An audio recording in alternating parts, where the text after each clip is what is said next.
च कौशिके पाद संस्पृशि निर्विशेष मनस्काय श्री वीरस्वामिने नमः। आर्हत वाङ्मय में कहा गया है,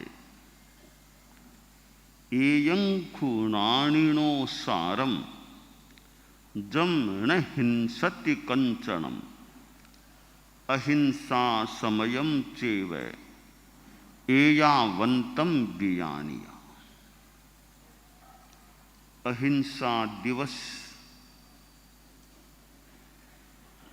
अणुव्रत उद्बोधन सप्ताह के अंतर्गत भी है और वैसे भी आज 2 अक्टूबर और अहिंसा दिवस है। महात्मा गांधी से संबद्ध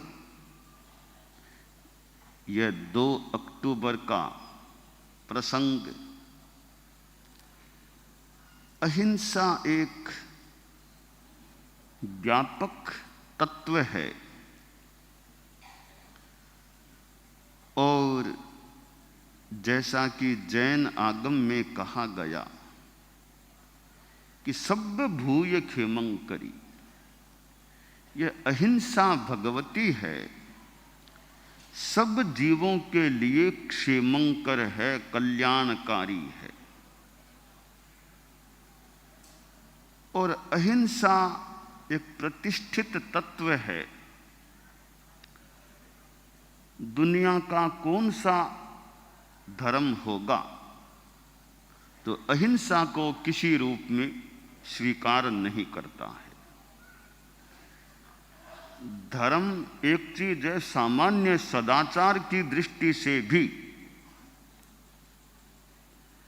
अहिंसा एक मानो अनिवार्य तत्व है। अहिंसा के अनेक स्तर होते हैं। एक बिल्डिंग है, बहुमंजिली बिल्डिंग, ग्राउंड फ्लोर भी है, पहला तला भी है, दूसरा भी है, तीसरा भी है और भी हैं। ज्यों-ज्यों ऊपर जाते हैं बिल्डिंग की ऊंचाई को हम छूते जाते हैं। इसी प्रकार अहिंसा के भी स्तर हैं। एक साधु के लिए जो अहिंसा का प्रावधान है, नियम है, वे कुछ उच्च स्तर की अहिंसा की बात होती है। एक सामान्य गृहस्थ है, उसके लिए उतनी उच्च स्तर की अहिंसा पालने में कठिन हो सकती है, तो कुछ नीचे के स्तर की अहिंसा का गृहस्थ पालन कर सकता है। इसी संदर्भ में अहिंसा महाव्रत और अहिंसा अणुव्रत, इन 2 रूपों में अहिंसा को देखा जा सकता है। साधु जो अहिंसा महाव्रत को स्वीकार कर पालने वाले हों, उनके लिए तो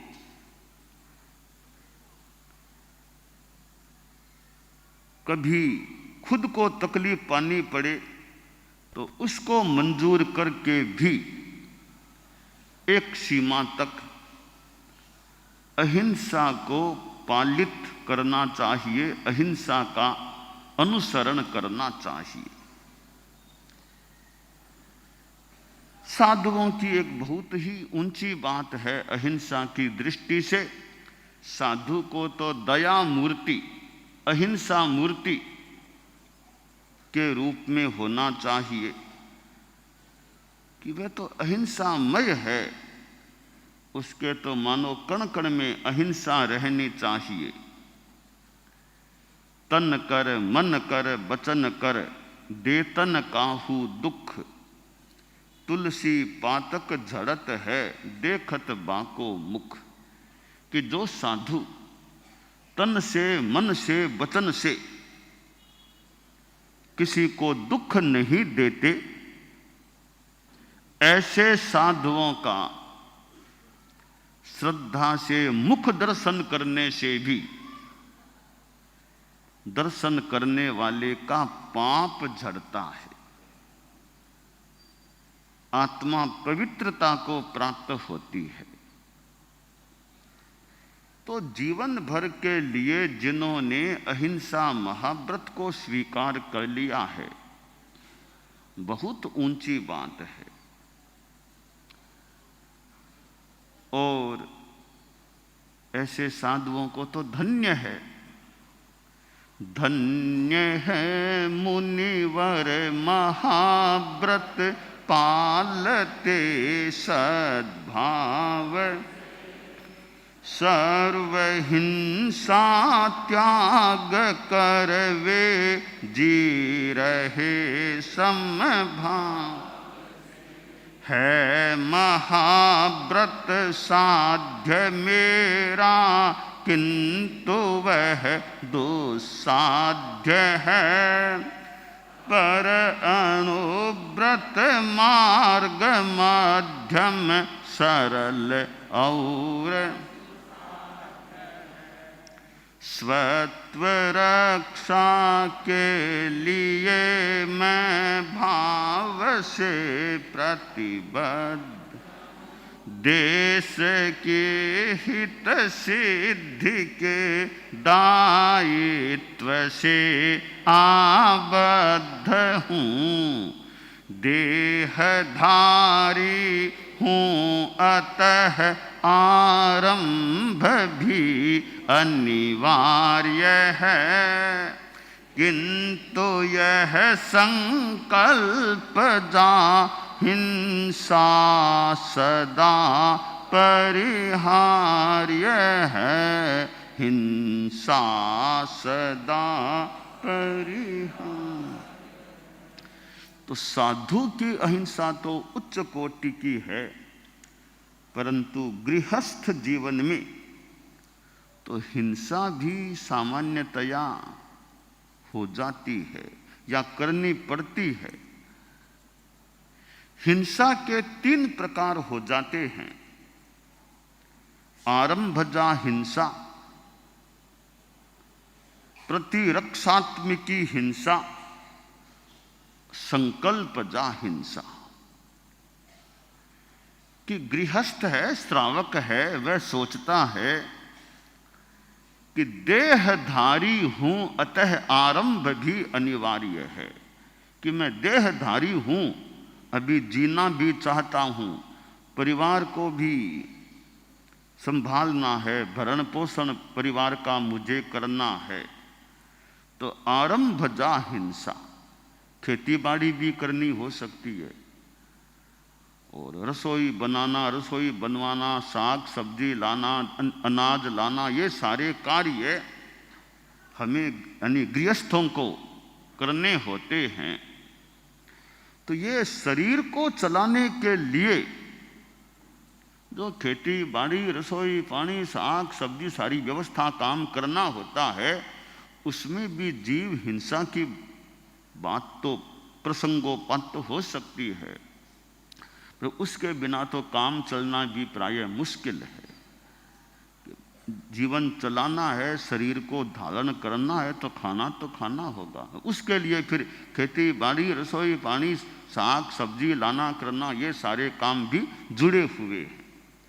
तो यह आरंभजा हिंसा तो रसोई पानी, खेती बाड़ी आदि में हो जाती है।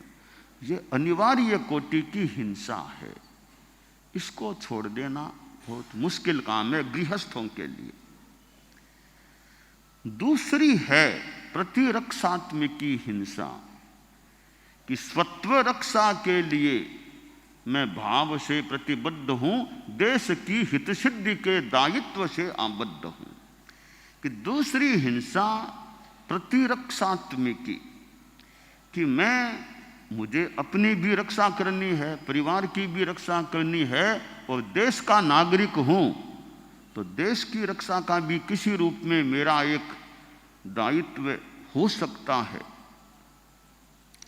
तो मैं स्वत्व रक्षा और देश की हित सिद्धि। तो कभी देश की रक्षा के लिए, नागरिकों की रक्षा के लिए, मातृभूमि की रक्षा के लिए कोई श्रावक है पर सेना में भर्ती हो गया, सैनिक है और सैनिक है, कभी सेना का में कुछ मुखिया भी बन जाए। मैं तो सैनिक हूं तो मैं श्रावक, जैन श्रावक हूं, 12 व्रत मेरे लिए हुए हैं, परंतु साथ में मैं सैनिक भी हूं। तो अपेक्षा पड़ गई तो मुझे तो जैसा आदेश मिलेगा सीमा पर जाके तैनात होना पड़ सकता है। और कोई मजबूरी हो गई, जरूरी स्थिति हो गई तो मुझे तो हथियार का उपयोग भी करना पड़ सकता है। अब यह मेरी एक दायित्व की बात है कि मैं देश का नागरिक हूं या सैनिक हूं, तो कहीं मुझे चाहे अनचाहे मजबूरी की स्थिति आ गई, कभी मेरे देश पर कोई आक्रमण करता है तो देश पर कोई दूसरा आक्रमण करे, मैं बैठा तो कैसे रह जाऊंगा।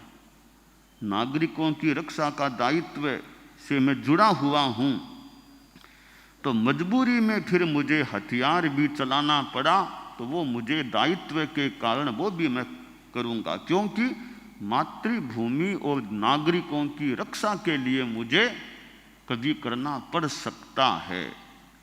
मेरा लक्ष्य कोई मारना नहीं है, मेरा लक्ष्य मेरे देश की रक्षा है। तो उस रक्षा के लिए भी गृहस्थ को बढ़िया तो बात है हथियार चलाना ही नहीं पड़े। हथियार क्यों चलाना पड़े, सब शांति में रहो, कोई किसी पर आक्रमण मत करो, कोई किसी की भूमि हड़पने की चेष्टा मत करो, तो हथियार उठाना ही क्यों पड़े, निशस्त्रीकरण हो जाए। शस्त्र परिज्ञा आयारो हमारा जैन आगमों में, अंग आगमों में पहला है आयारो आचारांग, उसका पहला अध्ययन है सत्य परिन्ना, शस्त्र परिज्ञा। शस्त्रों को छोड़ो, शस्त्र का प्रयोग मत करो। छोटे जीवों के लिए भी शस्त्र का प्रयोग नहीं करने की बात है। तो निशस्त्रीकरण कि कोई देश, किसी भी देश को किसी दूसरे देश पर शस्त्र चलाना ही नहीं पड़े, अस्त्र का उपयोग करना ही नहीं पड़े। ये बहुत ही अहिंसा की दृष्टि से अच्छी बात है, भी निशस्त्रीकरण है। और देश में भी देश के नागरिक इतने प्रशिक्षित, इतने अहिंसा परायण है कि प्रशासन को भी कोई कुछ लाठीचार्ज भी नहीं करना पड़े। वे सब अच्छे रास्ते पर चलते हैं, क्यों लाठीचार्ज भी करना पड़े, क्यों अश्रु गैस छोड़ना पड़े, क्यों ऐसे भी कुछ करना पड़े, तो वो भी नहीं करना पड़े। बहुत बढ़िया बात है कि नागरिक इतने अनुशासित हैं, इतने स्वानुशासित हैं कि कोई प्रशासन को भी लाठीचार्ज तक भी नहीं करना पड़े, गोली तो बहुत दूर की बात है। तो यह अहिंसा का एक भाव व्याप्त हो जाए कि भी सब अनुशासित हैं, स्वानुशासी हैं, कि लगभग कोई शस्त्र और की अपेक्षा ही नहीं पड़े। परंतु अब कहीं सब में इतना अनुशासन नहीं है तो प्रशासन को भी कुछ कड़ाई करनी पड़ जाए। वो कड़ाई के पीछे भी लक्ष्य है शांति, कि कानून व्यवस्था सब ठीक रहे, शांति भंग न हो, कि नागरिक हैं और वे दहशत में आ जाएं भी कि अमुक अमुक कोई लोग हैं हमारे यहाँ हमें परेशान करते हैं, हमें तकलीफ देते हैं, ऐसा करते हैं।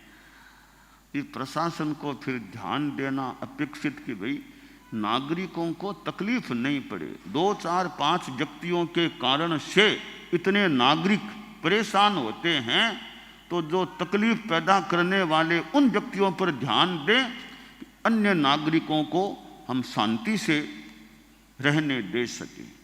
तो वो प्रशासन को कुछ करना पड़े, उसके पीछे भाव कि अन्य नागरिक शांति से रह सके। वे सामने वाले या तो समझाने से मान जाएं तो बढ़िया, कुछ करना ही नहीं पड़े, समझाई से करें, नहीं माने थोड़ा बहुत फिर कड़ाई भी प्रशासन को मान लो करनी पड़ जाए, तो उसके पीछे भावना अहिंसा शांति की, न कि कोई तकलीफ देने की। इसलिए अहिंसा है कि वो मजबूरी में कभी कोई कड़ाई कार्रवाई शस्त्र का उपयोग लाठी चार्ज कुछ करना पड़े तो बढ़िया, तुम्हें न करना पड़े, पर वो मजबूरी में करना पड़े नागरिकों की शांति के लिए, तो उसके पीछे भी भावना उनको तकलीफ देना नहीं है, कि उनको कंट्रोल में लाने के लिए कुछ कड़ाई का उपयोग प्रशासन को करना पड़ सकता है। तो न्यायाधीश है, न्यायाधीश को कड़ा फैसला भी देना पड़ जाए कि भी अपराधी है तो न्यायाधीश का तो कर्तव्य है सजा सुनाओ, कि गलत किया है, अपराधी है तो सजा सुनाओ। अब न्यायाधीश तो जैन श्रावक है, 12 व्रती श्रावक है, पर न्यायाधीश के आसन पर बैठा है, वह भी मुख्य न्यायाधीश के स्थान पर कोई बैठ गया है, तो उसको सजा तो फिर अपराधी है, वास्तव में सिद्ध हो गया कि अपराध किया है, अपराध के अनुरूप फिर सजा भी सुनानी उसका कर्तव्य है। अब वहां भी कुछ हिंसा की बात हो जाए, अपराधी को अब सजा के कारण से कुछ तकलीफ पड़ेगी, तो वहां न्यायाधीश का अपना कर्तव्य है उसको भी पालना, कि औरों की भलाई के लिए, उसके भी भलाई के लिए सजा भी सुनानी पड़ सकती है। तो उसके पीछे भावना हिंसा की न होकर सुधार की या औरों की एक शांति बनी रहे, ये कुछ लक्ष्य उसके अंदर अंतर्निहित हो सकते हैं। तो यह प्रतिरक्षात्मक हिंसा, रक्षा के लिए कुछ करना पड़े हिंसा के रूप में, उसके भीतर में भावना अहिंसा और शांति की है, सुरक्षा की है, हो न कि मारने की हो।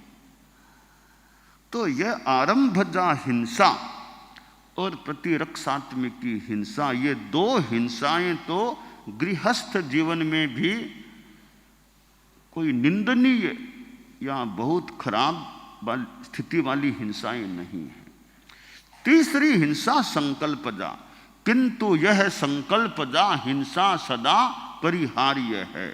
संकल्पजा हिंसा, मन में आक्रोश आ गया, लोभ जाग गया कि उसके पास इतना धन है, उसको मार दूं, धन मुझे मिल जाएगा। संकल्प जागा, अब उसको मुझे मारना है, और आदमी मार भी देता है। अब न तो आरंभजा हिंसा है, न प्रतिरक्षात्मक हिंसा, अपने लोभ आक्रोश के कारण संकल्प हो गया इसको मारना, और मार दिया। यह हिंसा गृहस्थ के लिए भी त्याज्य है, छोड़ने लायक है। तो अनुव्रत के अंतर्गत यह अहिंसा की बात भी है कि निरपराध की हिंसा, ठीक है, अपराधी को तो मान लो कुछ करना पड़े गृहस्थ को, निरपराध को, बेगुनाह को मारना वो गलत है, वो हिंसा छोड़ने लायक होती है। परम पूज्य आचार्य श्री तुलसी ने जो अनुव्रत आंदोलन चलाया, वो अनुव्रत आंदोलन केवल कोई जनों के लिए नहीं, वो तो मानव मात्र, यानी जो किसी भी धर्म को मानो, किसी धर्म को मत मानो, और जैनों में तो फिर भी 12 व्रत की एक व्यवस्था चलती है, संभवतः ज़्यादा तो नॉन जैनों के लिए काम की बात है अनुव्रत आंदोलन की, कि जैन हैं वो तो 12 व्रतों को ले लिया, वो तो मोटा मोटी जीवन में एक अनुव्रत आ ही गया, 12 व्रतों को स्वीकार कर लिया, नशे का त्याग कर दिया, अपनी इतनी हिंसा का अल्पीकरण, परिग्रह की सीमा इतना, तो वो तो एक अनुवृत्ति हो ही गया। अनुव्रत आंदोलन तो संभवतः ज़्यादा नॉन जनों के लिए ज़्यादा उपयोगी है। अनुव्रत उद्बोधन सप्ताह के कार्यक्रम हैं, वो हमारे ठिकाने में चले, कोई दिक्कत नहीं, यहाँ भी जनता को लाभ मिले, ज़्यादा तो ठिकाने से बाहर चलें तो ज़्यादा अच्छी बात है। जो लोग कोई विद्यालयों में चले, जेल में चले, बाजार के चौक में अनुव्रत का कार्यक्रम चले, वकीलों के बीच में चले, ऐसे जगह जगह जो आम जनता है, विभिन्न वर्गों के लोग हैं, बिजनेसमैन, उद्योगपतियों के वहाँ कोई हो स्थान, वहाँ कोई अनुव्रत का प्रोग्राम चले, तो अनुव्रत उद्बोधन सप्ताह के कार्यक्रमों का बढ़िया वेन्यू तो जेल हो सकता है, पुलिस थाना, उधर कोई, यानी उधर के जो एरियाज हैं, या उद्योगपति बिजनेसमैन उनके कोई स्थान हैं, उनके एसोसिएशन के स्थान है, वहाँ ये प्रोग्राम हो। विद्यार्थियों के कॉलेजों में, विद्यालयों में वहाँ प्रोग्राम हो, तो अनुव्रत उद्बोधन सप्ताह की उस संदर्भ में ज़्यादा उपयोगिता हो सकती है। तो ये अनुव्रत आंदोलन है वो जो जैनों के लिए भी काम का है, तो अगर जैन लोग 12 व्रती भी मान लो बन गए, तो जो नॉन जैन हैं उनके न 12 व्रत एक और कोई व्रत, उनको अगर जानकारी मिले, आप ऐसे, तो ये अनुव्रत आंदोलन के नियम लेने के लिए आपको जैन बनना जरूरी नहीं है, आप तो गुड मैन बनो। तो ये अनुव्रत आंदोलन एक व्यापक तत्व है। तो आचार्य श्री तुलसी ने जो ये अनुव्रत आंदोलन चलाया, फिर आचार्य श्री महाप्रज्ञ जी के नेतृत्व में, साये में अनुव्रत की गतिमत्ता, विद्यमानता रही, और आज भी अनुव्रत विद्यमान है, जीवित है, और 75 वर्ष का, लगभग 75वें वर्ष में चल रहा है। तो अहिंसा दिवस महात्मा गांधी से जुड़ा हुआ 2 अक्टूबर का दिन, तो अहिंसा आदमी के भावों में रहे, भावों में है और व्यवहार में अहिंसा रहे।